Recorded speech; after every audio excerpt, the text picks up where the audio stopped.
Oswald was not involved in any way. As a matter of fact, he was standing on the first floor watching the parade. Billy Lovelady may very well have been standing in the doorway, as he said. He could not be the man in Alton's picture. And if that is true, then Oswald was on the first floor at the time of the assassination. Tonight, we're going to have Ralph Sinkay go into detail about the fact that Oswald was in the doorway. Now, before we get underway, because I realize we have limited time, but what do you think of Larry Rivera's new work with the video overlays about Oswald being in the doorway? And welcome to the show, Mr. Sinkay. Thank you very much, Gary. I'm glad to be here. I want you to know that I'm very excited about what Larry has done, and I think it is of historic importance because it's something that would probably have been done before now, but I'm very glad that that Larry thought of doing it. And what it shows is that the entire contour of the faces, including the facial features like eyes and nose and mouth and ear, between Oswald and Doorman are a spot-on match. And likewise, he did an overlay with Lovelady and Doorman, and you see all the disparity. I actually have single frames from both of those overlays that we're going to talk about during the course of the program tonight. So I'm very thankful to Larry for doing it, and I think it is extremely important. All right, so we're going to let everyone know that this is a video show, and it's also a radio show. So Ralph is going to go to great pains to make it clear, even if you are just listening while you're driving down the road at 90 miles an hour. All right, are we ready? Yes, sir. Okay. Well, I'm going to begin tonight by trying to clear up something that I think of as a minor irritation, and that is that there's a rival group who go by the acronym ROKC. I think it must stand for Ridiculous Opinions About the Kennedy Case, because that's what it sounds like to me. But they're having a convention next month, and they're going to be presenting the idea, making the claim, that Oswald was in the doorway, but not as the doorway man in the Alchin's photo, but rather as another figure who has become known as Prayer Man. And it's from a clip from what is said to be the Darnell film. Now, it always bothers me when they provide a clip and you can never see it in the intact film. If you go online and you pull up the Darnell film, he was a commercial photojournalist who was riding in the press car.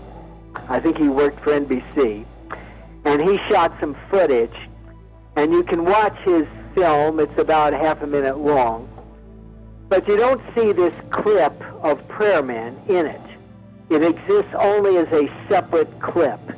And I don't know why that's the case, and it makes me unsure that it really is from the Darnell film. But they report it as being from the Darnell film. And what you see is the doorway. It's about 10 seconds after the assassination. And you see a man who is in the top of the doorway next to the west wall, and they're claiming he has his hands raised as if he's in prayer, although I doubt that he was. And they're claiming that he was Lee Harvey Oswald. Now, I'm looking at this image now, and the people that are watching the program on video will be seeing it at the same time with me. And the first thing that I notice about this guy is that he's a fat guy. He is overweight. he looks like he needs to spend a few months at my health retreat to lose weight. That's what I do. He's got a tremendous amount of girth, and he doesn't look anything like Lee Harvey Oswald. Now, Oswald was a slender guy. We know that he weighed 131 pounds, and he was 5'9" tall. Now, I'm a pretty lean guy myself. I'm 3 inches shorter than Oswald, so I'm 5'6". And I weigh 136 pounds, and if you saw me, you would see that I'm fairly lean. So I'm 3 inches shorter than Oswald, and I'm 5 pounds heavier. And that gives you some idea of how skinny Oswald was. So the idea of claiming that this fat guy was Oswald, you might as well say that Laurel was harder. Okay, so quick question. Is this at the point where Marion Baker, the patrolman, is running into the building? Yes, he's about to get there. We don't actually see him go up the stairs, but we see him running. He's in front of the building. You can see he's doing double time. And within a few seconds of what we see in this clip, he would be actually brushing past this fat guy and barely having the room to do so as he is entering the building. Yes, that is where we are in time. Okay, now one more question. At this point, is it to be to believe that Oswald walked back in the building and into the lunchroom at that point? I mean, a few seconds. I believe that Oswald already left at that point. Oswald was already on his way. He was on his merry way to the lunchroom at this point, and that's the only he had to get a head start on Baker, because otherwise he could not possibly beat Baker to the lunchroom and do so without being winded, where he wasn't the least bit out of breath. And that's what both Baker and Truly said. So that means that he walked at a very leisurely pace, wasn't pushing it, wasn't straining, and that means that he needed the extra time, and he must have left already, and I'm sure that he did. And how far to the lunchroom? Well, I don't really know the distance, but we know the time approximately. I mean, basically, it would have taken him about a minute to get there. Now, as I'm looking at a collage now of Prayer Man and Lee Harvey Oswald, and what it shows, besides the fact that Oswald was a very skinny guy compared to this fatso, is the fact that Oswald had a relatively big head in proportion to his body. They call this an anthropometric measurement, the ratio between the size of the head and the size of the body. And on Oswald, we see that he had a pretty darn big cranium there. He must have had a big brain inside there. And he had this small, scrawny body. Whereas this other guy was built like a gorilla with a big, massive body and a very small head. And the difference in that respect is great. It's several-fold difference. So that's another reason why to claim that this guy was Oswald is absolutely ridiculous. Now I'm looking at the one and only visual image that they used to claim this, and what it shows is the prayer man, and then they have several images of Oswald's head, which are all very blurry, very faint, very low detail. And on that basis, they're claiming that it's the face of Oswald in the picture. But all you have to do is revert to a clear image of Oswald's face, which I'm looking at now, in which we're seeing sharp detail. And then you realize that there's no chance that he could be Prayer Man, that there really is no correlation in the shape of the head and the arrangement of the hair or anything else. And what I did just for fun was I put up an image of Jack Ruby next to Prayer Man. And he looks infinitely closer to being a match than Oswald did. The shape of the head and even the arrangement of the hair is actually pretty darn good. And I think one could, on much firmer ground, maintain that Prayer Man was Jack Ruby. Now, keep in mind, I don't think he was Jack Ruby. I'm not saying he was Jack Ruby, but in terms of just the look of it, proportion. And otherwise, he looks like he could be Jack Ruby. But I want to finish with a funny image that was created by a guy named Duncan McRae. Now, Duncan McRae is no friend of ours. He's the guy who owns and operates the JFK Assassination Forum from Scotland. I'm not exactly sure how he's doing it financially. I suspect he's getting some help. But he created a funny picture in which he has Prayer Man depicted as a woman. So now we're talking about Prayer Woman, except he doesn't think she was praying. He thinks that she was holding her purse with two hands. Now, this is a very funny picture, and I'm not saying I endorse it. I don't know that it's true, but I think it's as plausible as what they're claiming. I think it's certainly no more outlandish than what they're claiming, that the guy was Oswald, is to say that he was a she. So I'm actually kind of appreciative that he made that, Duncan McRae. But the final image that I want to bring up here concerning this whole Prayer Man thing, because I don't want to spend too much time on this, it's not that important, is the one in which we can see Baker. He's running towards the step. You see Baker. You see the fact that he's at a running stride. You see the Prayer Man. And Baker is going to reach him, I would say, in about 3 seconds from the way it looks. Now, if Baker was going to run by Prayer Man, who was Oswald, and then see him again a minute later, how could he not remember seeing him a minute before? I mean, Baker was a cop, and cops are trained to be observant, especially about people. They're used to looking at people, and he would certainly have looked at Prayer Man, and he would certainly have remembered him when he got up to the lunchroom. And then another thing that you see in this frame is that the shooting is over now, the motorcade is over, and so during the motorcade, everybody had their attention toward the front. They were looking out toward the street. But now that it's over, people are turning around. You see people facing the doorway, and there's that many more people who would have seen and remembered Oswald if he were still there at that late date. So the point I'm making is that I think it would have been impossible for them to hide the fact that Oswald was in the doorway if this many people were looking at him at that point in time, and if he stuck around that long. So, again, I think the whole idea is preposterous. And I want to add that I think it's very possible that they're doing this just to mock the idea of Oswald in the doorway. Oh, it's Oswald in the doorway. Was he the doorway man? Was he the prayer man? Maybe he was the mailman. I mean, this is what I think they're really doing. I think it's an op thing. I think they are just making fun, poking fun, mocking the idea of Oswald in the doorway, and that's why we're doing it, and that's why we in the Oswald Innocence campaign are trashing it as much as we can. That's why we're going to go into Oswald in the doorway, 100% proof right now. All right, thank you, Gary. The first collage that I have up is a favorite of mine, and I call it the fingerprint collage. And what I mean by that is that I'm comparing it to fingerprinting. Now, when they're doing fingerprint matching, what they're really doing is they're taking these two fingerprints, which consist of swirls of marks, swirly marks from the person's finger, usually the thumb, and there's usually a total of about 150 points of swirl within a single fingerprint.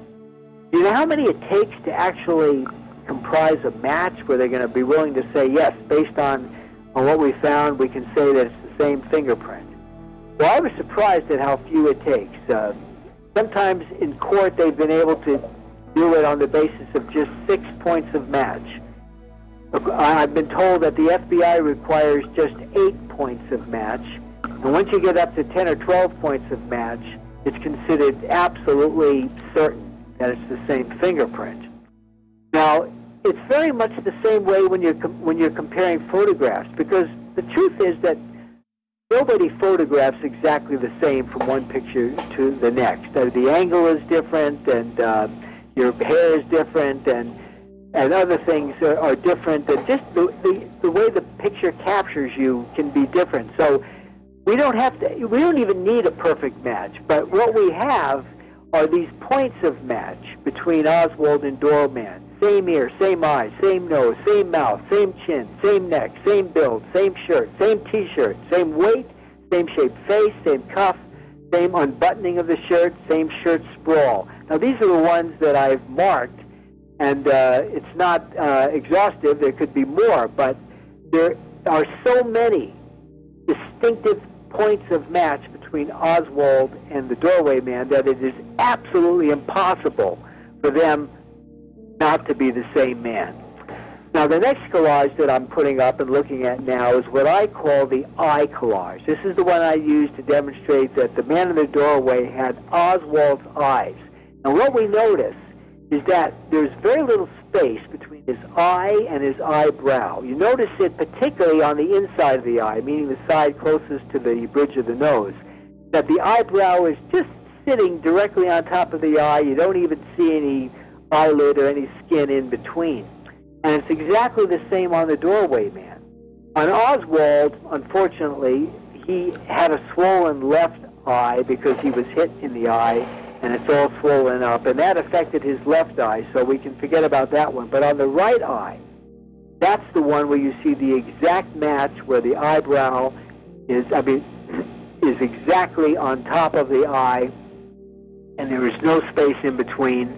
I'm going to add, even though the radio listeners can't see it, that the depth of the eye is an exact match between Oswald and Doorman, meaning that when we compare the prominence of the brow bone and then the sulcus of the eye and then the prominent cheekbone below the eye, that we're seeing the same depth of the eye on Oswald and Doorman. But when we go to the next collage, which is of Lovelady, and I've got him here at 3 different times, when he was still a youngster practically in 1957, and then in 1964, and then again in 1976, which is the last picture we have of him before he died, we see the same thing, which is a huge gap between his eye and his eyebrow. He had high eyebrows. You could drive a Mack truck between his eye and his eyebrow, and we see that in each of his pictures, and this proves that it's not his eye that we're seeing in the Alchin's photo.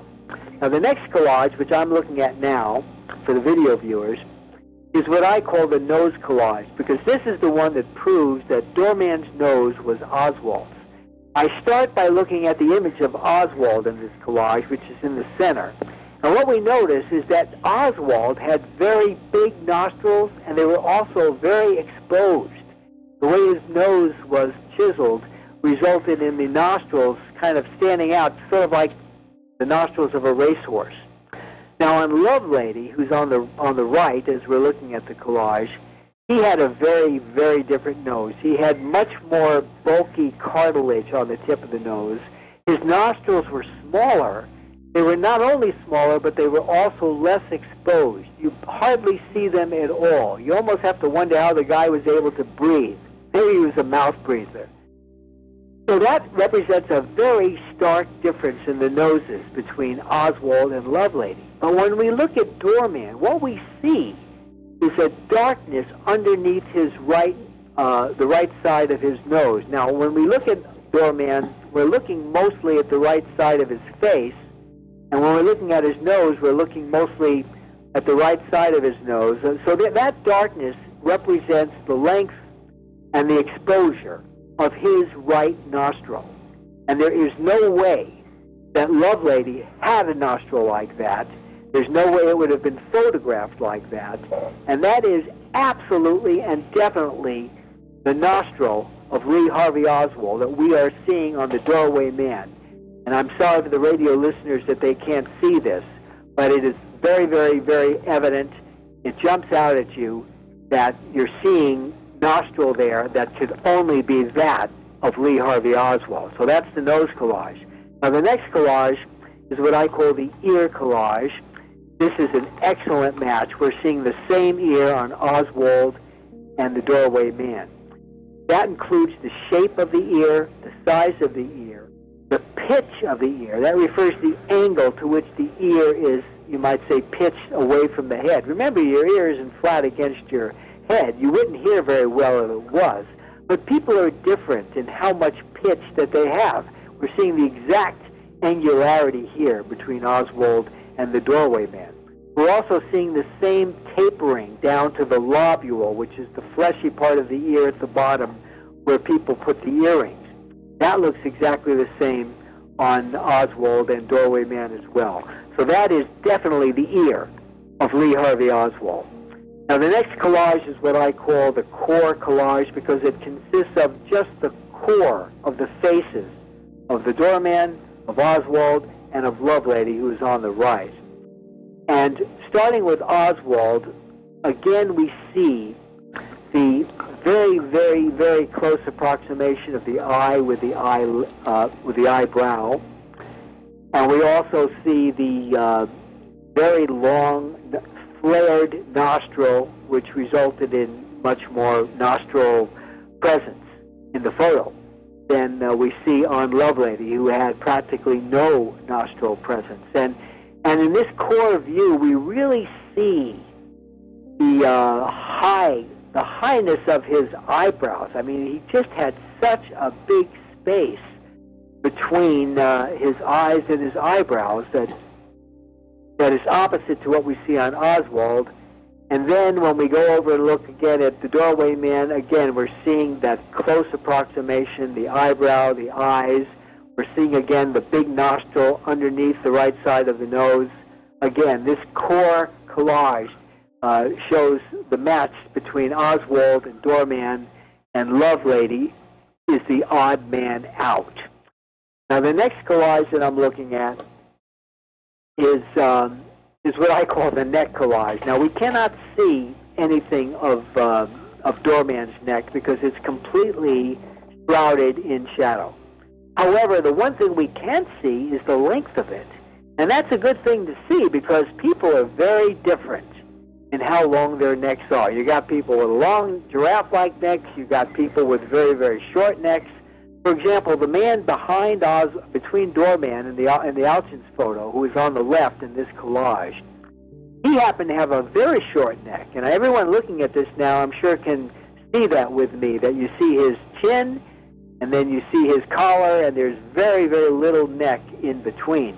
And by the way, I want to point out that I do not believe that that man was there. I believe that he was placed into the photo there to hide the very unique construction of Oswald's shirt. You see him impinging on Doorman, distorting his face, giving him what looks like a cauliflower ear, and it's also cutting off his left shoulder. So this is a highly altered photo. He wasn't really there, but I presume he was somewhere. And you can see that he had a very short neck.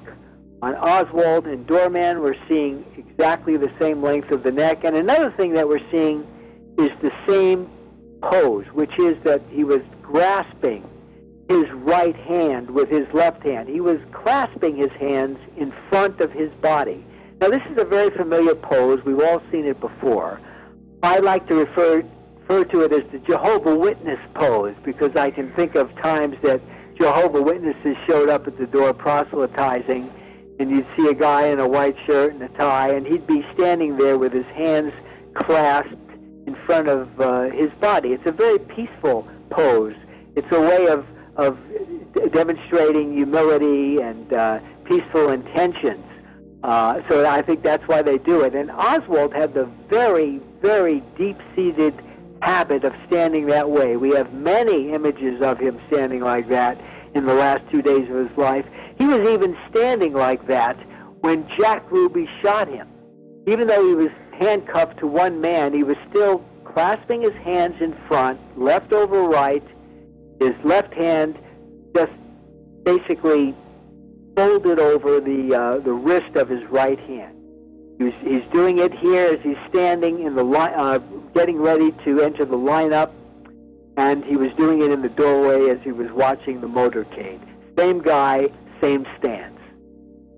All right, now this next collage that I'm looking at is what I call the perfect collage because it is a perfect match between Oswald and Doorway Man in every way except for one thing, and that is the hairline. And we're going to talk about that quite extensively because that is the one thing that they did to turn Oswald into Lovelady. They were never going to just say, well, we're going to tell the world that this was Lovelady without doing something to Lovelady-ify him, to turn him into Lovelady. These people were arrogant. They were very arrogant. But they were not that arrogant, meaning that they were never going to have enough arrogance to just say, well, we'll just flap our lips and say he was Lovelady even though he's Oswald, and they're going to believe us because, after all, we're telling that to them. No, they had to do something to turn him into Lovelady, to give him a feature of Lovelady. And this was actually a very, very smart thing to do, because the fact is that we look at people from the top down. We don't look at them from the bottom up. We look at them from the top down. And if the first thing you see, which is the shape of the top of his head and the shape of his hairline, if that looks like Lovelady, that's going to impress you, it's going to affect you, and it's going to frame your whole viewpoint of this individual. So for the people that knew Lovelady, seeing that probably had a big effect on them, and that's why they did it. So that's the one thing that they did. But everything else in this collage is a perfect match between Oswald and the Doorway Man. The eyes, the nose, the lips, which are pinched together. He had a very, very strong habit to press his lips together. It was a nervous habit, and obviously he had a lot to be nervous about after he was arrested. But even before that, he just had this habit of holding a lot of tension in his mouth, and we see it on both of them. We also see the same chin, which was pretty much a square chin. It had a little dimple. It had a little depression above the chin. You might say a dimple above the chin. It looks exactly the same. The ear looks exactly the same. The length of the neck looks exactly the same. The shirt and the T-shirt look exactly the same. This is the perfect collage, everything but the hairline, and we'll get to that in a few minutes. Okay, the next collage is also for the ear. I have the ears circled here, so we have Doorman's ear, we have Oswald's ear. But what makes this difference is that I also added Lovelady's ear. And the difference that we're seeing is that he had a longer ear. He had a thicker ring of cartilage at the top of the ear in the area that we call the helix. That's the top of the ear. So the ring of cartilage there was thicker, heavier. And the lobule, which again is the fleshy portion at the bottom of the ear where you put the earrings, that was longer, thicker, meatier on Lovelady than it was on Oswald. So in other words, you could say that Lovelady could have probably put 6 or 8 earrings in his ear, those little earrings that you sometimes see men wear, whereas Oswald could have only put 2 or 3. And the match is completely between Oswald and Doorman, and again, you can clearly see that as far as the ears go, that Lovelady was the odd man out. Is Oswald's ear on the Doorway Man. The next collage is what I call the mouth and chin collage, because I have them blocked off. And we're seeing the perfect match of the pursed lips on Oswald, both seen on his image and the Doorway Man, and also that chin with the squared off at the bottom, but still a cleft above. You're seeing the exact same distance between the mouth and the chin. That is a perfect match of the lower part of the face between Oswald and the Doorway Man. Now, the next collage is basically designed to demonstrate the equality of the clothing between the Doorway Man and Oswald. On the right side of the shirt, we're seeing the same thing, which is that is the same collar and the same little furl, a vertical furl of material, just a little fold in the material below the collar, and the guy who called it a furl was Dr. David Rohn, who is the honorary chairman of our organization, the Oswald Innocence Campaign. And when I heard that word from him, I started using it. So on that side of the shirt, we're seeing the same collar and the same furl. Now on the other side of the shirt, it's very different. On Oswald, we can see that the entire side of the shirt is folded over, and it looks like the long lapel of a jacket. Now, this was a very unusual shirt, and I am 99.99% sure that it is not American-made. This must be a shirt that Oswald brought back with him from Russia. It was either made in Russia or somewhere in Eastern Europe. And they didn't make the shirts with as hard of material. In the U.S., we make shirts with a firmer material in the collar, so it stays stiff all the time. And also there's a strip of hard material down the inside of the shirt that is known as the plaquette. P-L-A-C-K-E-T, plaquette. And it also is a harder material, and it prevents the shirt from just bending over. But on Oswald, these materials on his shirt were soft, and the result was on this very old, worn shirt that it tended to just fold over and lie over, making the shirt look more like a jacket than a shirt on that side. So that's what we're seeing on Oswald. And on the Doorway Man, we're seeing the same thing, except that it's not as clear because they deliberately put that black tie man in there so that we couldn't see it. But what we can see is that the material looks thick. It looks twice as thick on that side, his left side, than it does on our right side. And it was exactly twice as thick because there was 2 layers of material from the shirt being folded over. So we're seeing that double layer that comes out at us. And again, I want to point out that as we look at Oswald and we see on that left side the collar, and we see a notch below the collar, and we see a button loop below the notch, and then we see the lapel below the button loop, that's a very unusual thing. And that's what they had to cover up by putting the black tie man in there, because they knew that if people saw that it was going to mark him, brand him as Lee Harvey Oswald. All right, we'll take a break right there. We'll be right back. Okay, now this next collage gives us the identical presentation of Oswald's outfit. Just the whole lay of his shirt over his T-shirt. We're seeing it exactly the same between Oswald and Doorman. Again, the collars, the lapel, the sunken T-shirt, and also just the overall scruffy nature of the shirt and the fact that it was large fitting on him. It didn't really fit him well. He lost weight. Remember, he lost at least, I'm going to say, 5 to 8 pounds between New Orleans and Dallas. And on a thin guy like that, that makes a very, very big difference. I mean, if I lost 5 to 8 pounds, I'd look emaciated. When you're thin to begin with, losing that much weight really affects the way that you look. So we have the exact same presentation here, and there's just no way that could be 2 different guys. There is no way that Lovelady decked himself out exactly the same as Oswald on November 22nd, 1963. All right, moving on to the next collage. This is what I call the T-shirt collage because it shows the matching V-neck of the T-shirt of Oswald and the Doorway Man. Now, it's very important to remember that this wasn't a V-neck T-shirt that he bought in the store. I'm not even sure they were available in 1963. And if they were very new. They were not yet popular. In fact, they're not even that popular today. I looked into this. I talked to the National Clothing Syndicate and found out that today 17% of male T-shirts sold are V-neck, and the other, 83% are the regular round neck T-shirt, and they're more popular today than ever before. So back then they were practically non-existent.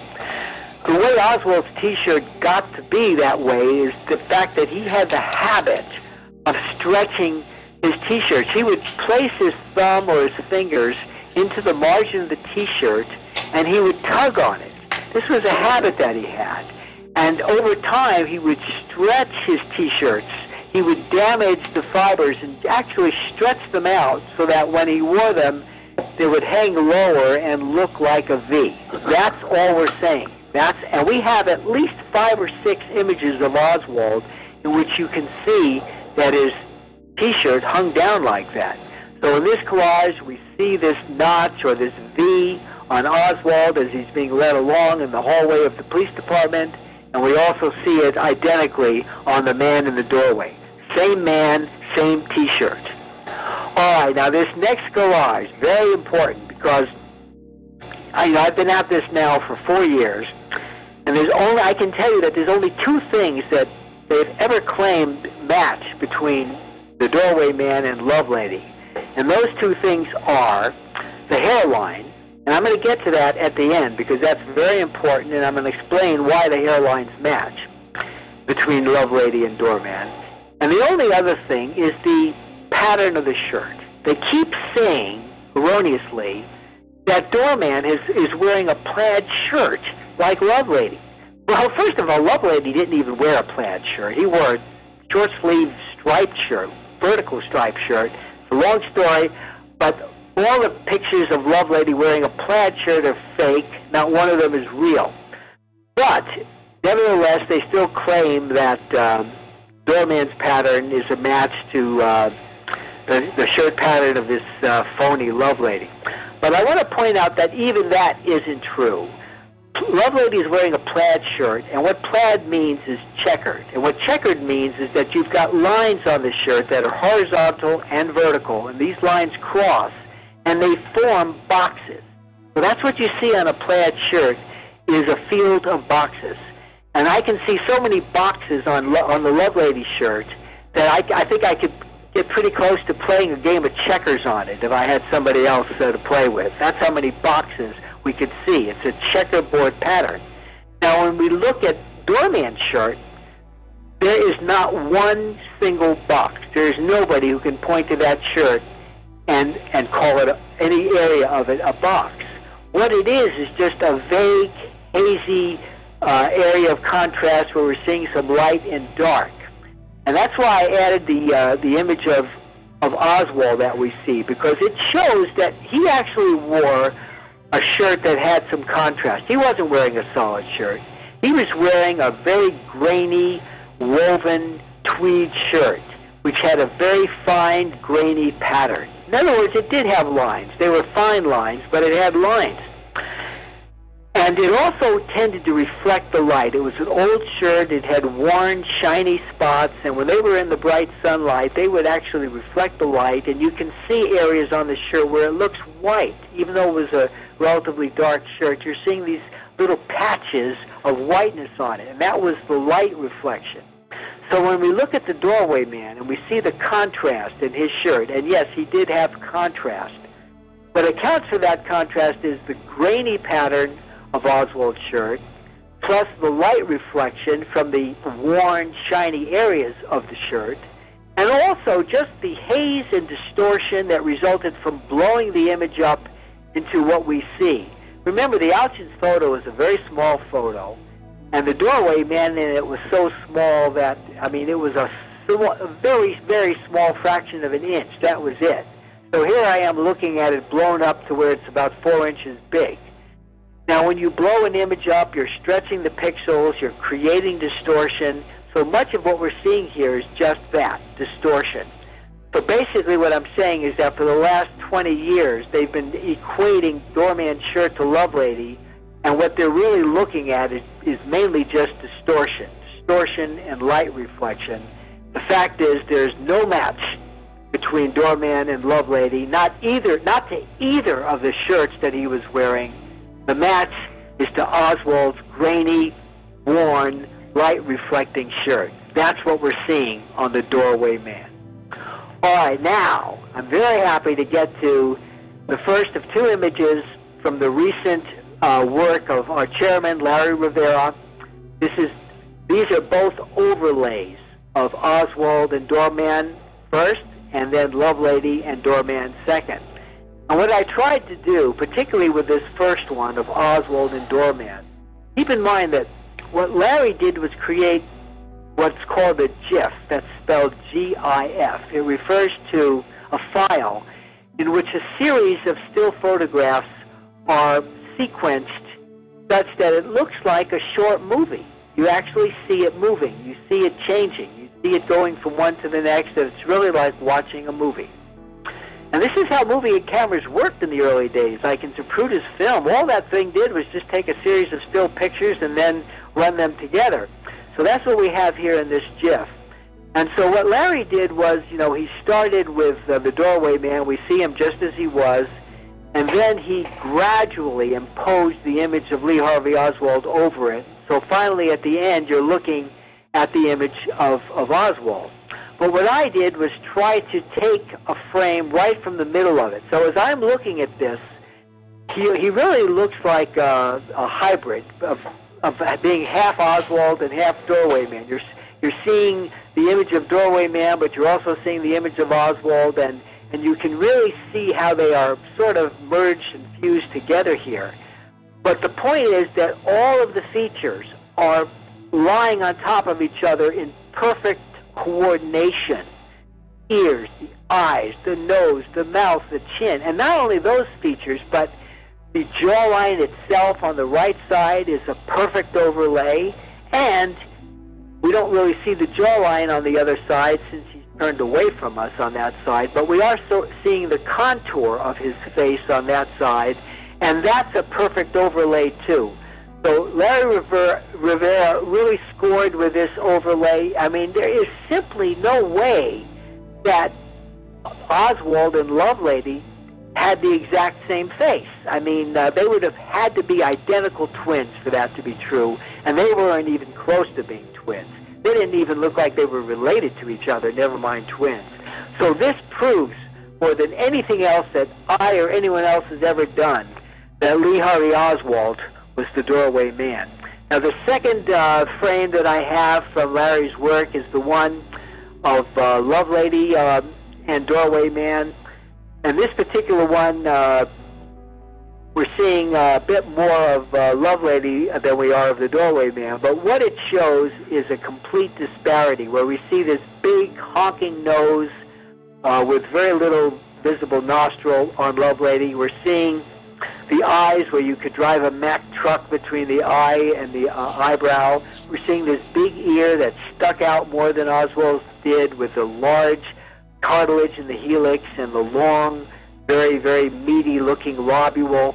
And even the chin, you're seeing the more pointed chin on Lovelady than you see on either Doorway Man or Oswald. So here it's all disparity. It does not match, and it's very clear that Doorway Man's face is that of Oswald and not Lovelady.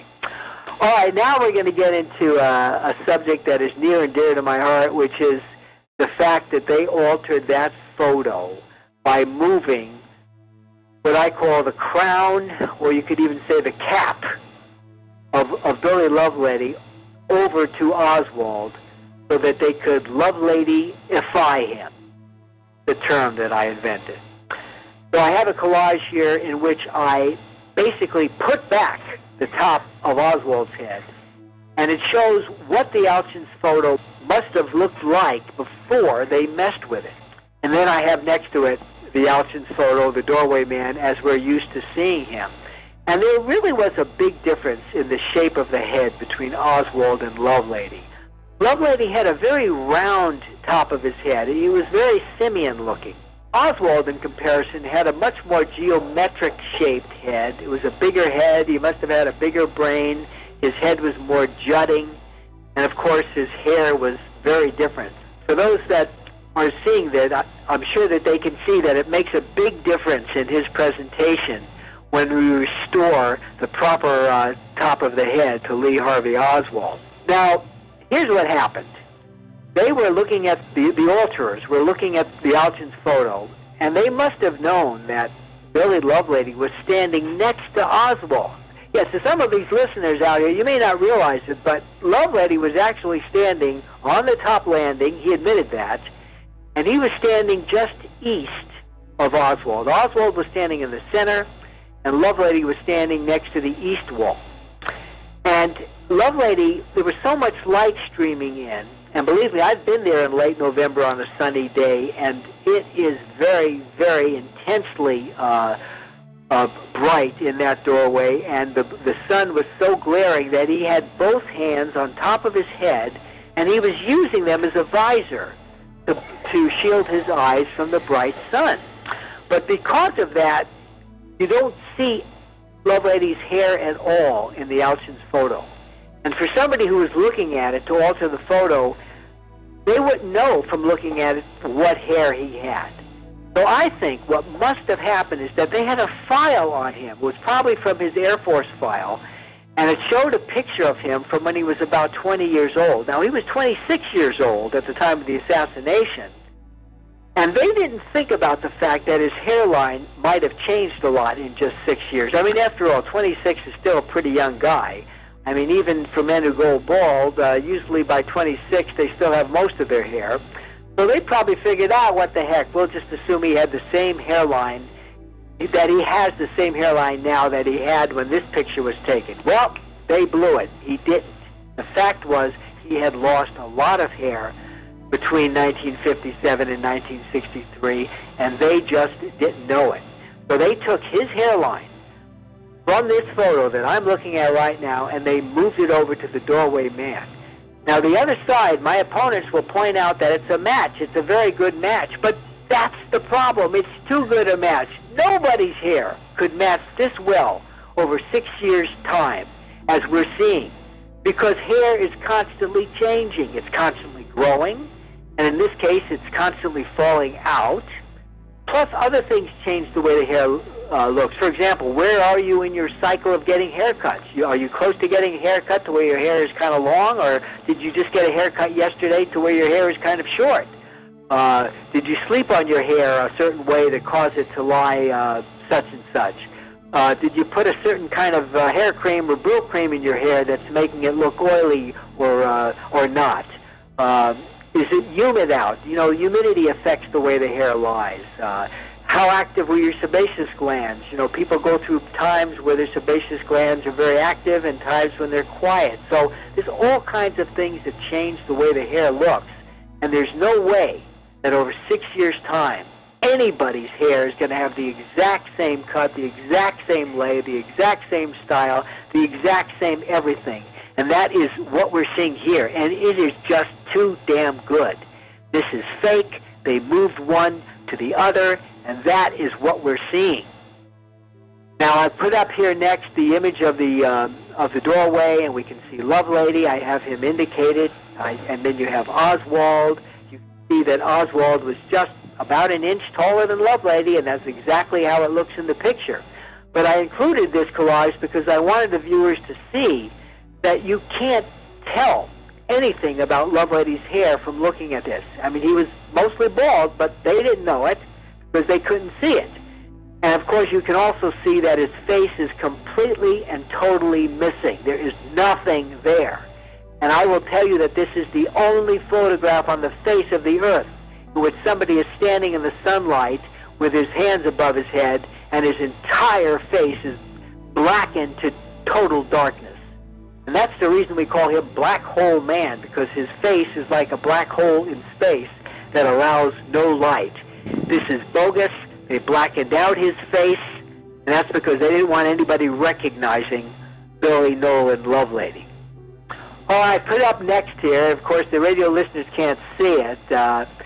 This is a collage of me, yours truly, and I put this up just to show you how different hair looks over time. In one picture of me on the left, and I'm making a funny face here, and I'll just tell you the little story. I was actually holding up a picture of my son, and I was pointing to it. It was his birthday, and we were telling I was telling a joke about him, so that's why I look kind of goofy in this picture. But it looks to me like I was in pretty dire need of a haircut there, because my hair is growing over my ears, and it's starting to look kind of wild, and that's how my hair looks if it gets too long. And I was definitely on the verge of getting a haircut. Now, in the picture next to it, I must have just gotten a haircut because my hair looks very short. It's clipped very close on the sides, and it's pretty short on top as well. The night and day difference between my hair, how my hair looks. But I could have put up 5 or 6 other images of me in which my hair looks different from either of those. So hair changes constantly. It never looks the same way twice in anybody, and there's no way that that other collage was valid. Now we're going to say a little bit about this backyard photo. It's something that Larry Rivera and I have been working on intensely in the last few days, and that's because they recently came out with this so-called scientific study which supposedly proved that the backyard photos are real. Both Larry and I wrote pieces about this, which I put up on the OIC blog. But what I wanted to point out here very simply is that the process that I described that they did in the Alchin's photo, where they moved over part of Lovelady's face and put it on top of Oswald, they did it before. They had practice. They even did it before the assassination in the backyard photos. Now, what they did there was they moved over Oswald's face to that of another man. So in a sense, you might say it was the reciprocal. It was the reverse. Instead of turning Oswald into somebody else, they turned somebody else into Oswald. And the other thing I would say about it is that they grabbed, you might say, a bigger piece of the pie. They grabbed pretty much the entire core of Oswald's face and moved it over to this man, whom we believe was Roscoe White. Roscoe White was a Dallas police officer, and there's very strong evidence that he was involved in the assassination. He was involved in framing Oswald. He had a very, very square chin. In fact, I refer to it as an anvil-like chin. I mean, he looks to me like you could turn him upside down and use his chin as an anvil and, you know, pound a piece of metal with it to reshape it. That's how thick and strong and big his chin was. And we see that chin on the man in the backyard photo, but it was not Oswald's chin. This was a collage that was actually made by the late Jack White, who is a posthumous member of the Oswald Innocence Campaign, and you can see the vast difference between the chin of Oswald and the chin that we see on Oswald in the backyard photo. And there's arrows pointing to the wrist because Roscoe White had fractured his wrist at one point, and it healed abnormally. He wound up with a bump on his wrist that Oswald certainly didn't have, yet we can see it on the figure of Oswald in the backyard photo. So anyway, the main thing I wanted to show here is the simple fact that they did this before. And another point I want to make is that everybody in the world who defends Oswald, who really thinks that Oswald was innocent, has got to admit that the backyard photos are fake, because he's holding the murder weapon there. He is holding, you know, the weapon that was found on the 6th floor of the depository 6 months before the crime. Oswald denied that that was his rifle. He denied ever ordering that rifle. He denied ever seeing it or knowing anything about it. So for that picture to be legitimate would mean that Oswald lied to the police about that, and that certainly is not consistent with innocence. So I'm telling anybody out there who believes Oswald is innocent, you have got to believe that the backyard photo was altered. And what I'm telling you today is that it was altered the same way that the image of Oswald was altered in the Alchin's photo. All right. This, I think, is the last collage that I have about these hairlines. And this is a combination of the Mark Lane image of Lovelady from 1964 and the FBI image of Lovelady from 1964. And I want you to see how different the hairlines are. This is the same guy, same time of the year, definitely the same winter, might have been the same month of February. You want to know something? It could conceivably have been the same day. It's possible that Mark Lane's photographer followed Lovelady to his FBI photo session and caught him on the way in or the way out. I mean, it's just possible. Now, you've got to understand what it was like in Dallas after the assassination. Newspapers and periodicals from all over the country were sending people to Dallas to take pictures of Lovelady to see if they could capture one. Meanwhile, the Dallas police and the FBI were doing periodicals from all over the country were sending people to Dallas to take pictures of Lovelady to see if they could capture one. Meanwhile, the Dallas police and the FBI were doing everything that they could, not only to discourage it, but to intimidate and harass these photographers who came to town to do this. They would drag them into the police station, threaten them with arrest and prosecution, and then run them out of town. So it is extremely fortunate that Mark Lane's photographer caught this picture of Lovelady. And we can see very clearly that he was mostly bald on top, even at the time of the assassination. So that means there's no way that the hairline that we see on the doorway man in the Ouchins photo was that of Billy Lovelady, not 1963 Billy Lovelady. Now, on the right here, as we look at FBI Lovelady, you notice that his hair looks very short on top. It looks like a crew cut. There's no evidence that he ever wore his hair like that. What I suggest to you is that they fake that hair, and it's much easier to fake hair that you keep short than hair that you try to make long. If you tried to put strands in, it would look cartoonish, it would look artificial, it would look fake. So they did it the way that they thought they could get away with it, by creating the hairline, keeping it short, and trying to mimic the hairline that they had artificially created in the Ouchins photo. So this was a three-way comedy of errors. They started with the doorway man who had Oswald's hairline. They moved over the hairline of young Lovelady from 1957, thinking that he still had that hairline in 1963. And then after they were done, and after the photo was published, they realized, you might say they had a V8 moment, that, whoops, they gave him the wrong hairline. So then they had to go back in February of 64 and doctor the image that the FBI took so that it would match the other two.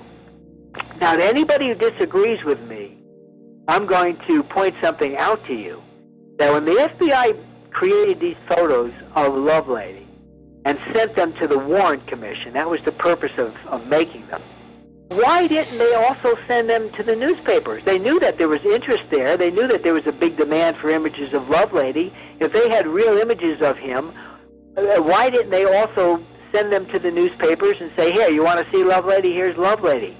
Not only did they not send the pictures to the newspapers, but they never even announced publicly that they took them. They just quietly sent them to the Warren Commission. And what did the Warren Commission do with them? Absolutely nothing. They didn't comment about them. They didn't use them in their investigation of the doorman issue. And there's no evidence that they even looked at them. They just quietly stuffed them into the document pile of the Warren report, meaning not the main volume, but in the document pile, and just left them there to be buried. And there's no evidence they did anything at all with them. Now, in the next collage, I have a statement from a guy who worked with Lovelady. His name was Roy Lewis. He was standing in front of the doorway during the motorcade. And what he said, and I'm quoting Roy Lewis, he said, I've been told that some people confused Billy Lovelady and Lee Oswald. But Lovelady was much heavier, and even though Oswald's hair was thinning, Billy's was just about all gone up there. Now, that's what Roy Lewis said. He was quoted by Larry Sneed, who wrote a book called No More Silence, an oral history of the assassination of President John F. Kennedy. So we have here now a confirmation from somebody who knew Lovelady that he was mostly bald at the time of the assassination. That means that the image that we're seeing of him, of the doorway man in the Ouchins photo, cannot possibly be his hairline. Neither was it Oswald's hairline. That means it's an artificial hairline. It was taken from an image of Lovelady from the 1950s that was long extinct, and they simply blew it when they used that, trying to convert the doorway man to Billy Lovelady. Well, I have just one collage left. This is my final collage, and it's my favorite collage of Oswald and the doorway man. And that's the reason why you'll see it on the website of the Oswald Innocence Campaign, which I encourage you to visit. Just go to oswald-innocent.com. oswald-innocent.com. But in this collage, what I like about it is the fact that we're seeing the same stare, the same focus of the eyes. Oswald had a very intense way of looking at things, and we're seeing here the same intensity in his stare, in his eyes. And we're also seeing again the same depth of the eye, where we see the brow bone of the head, and then the sulcus of the eye, and then the rather prominent cheekbone below the eye, and it looks exactly the same on both of them. We're seeing the same V-neck T-shirt. We're seeing the same outer shirt with the very splattered-looking pattern of light and dark, the result of light reflection, and the very grainy pattern to the shirt. This is a very, very good collage, and from looking at it, we're really getting the same sense of the person. Lee Harvey Oswald, his intensity, his look, his stare. Now, in summing up what I've discussed with you tonight, I want to stress the point that so much has happened in the last 2 years and even in the last few months that we have reached the point now of absolute certainty that Lee Harvey Oswald was the man in the doorway of the Alchin's photo. In fact, it is so certain that there is no longer any plausible alternative. In other words, once you rule out the 6th floor, once you admit that Oswald was not on the 6th floor firing rounds into President Kennedy, there is no place else to even postulate as a place for him to be but that doorway. We know he wasn't in the 1st floor lunchroom because he was there much earlier than 12:30. He was there at a time that James Jarman and Harold Norman were there. That was well before 12:30, and it's very likely that he started eating lunch before noon. Bill Shelley saw him downstairs by the Domino room at 11:50. So there's no way to extend his lunch to 12:30. So that's out. And likewise, he was not in the 2nd floor lunchroom at 12:30 because we know now that Oswald took the front stairs to get to the lunchroom. He didn't walk to those back stairs that people talk about. A lot of people don't realize that there were 2 sets of stairs in the depository. The front steps only went up 1 flight, and they were very elegant stairs. They were probably the stairs that they used when they had visitors come and they had to go upstairs to have meetings. These are the stairs that they were going to use. They only went as far as the 2nd floor. Now think about something. If Oswald took those stairs, and he did, that means he could not possibly have come down from the 6th floor because they didn't come down from the 6th floor.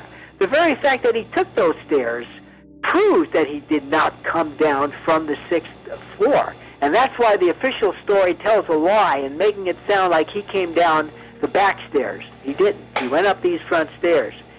And when he got there, he was entering the small room in front of the lunchroom, and that's where Baker saw him. In other words, Oswald wasn't in the lunchroom. He was just getting to the lunchroom when Baker arrived. Oswald and Baker reached the lunchroom at the same time, which means that Oswald was not there a minute and a half before. He was in the doorway. It was the only place he could possibly be. He was standing there watching the motorcade, clasping his hands as the President of the United States rode by, and that is now an absolute fact, absolute truth.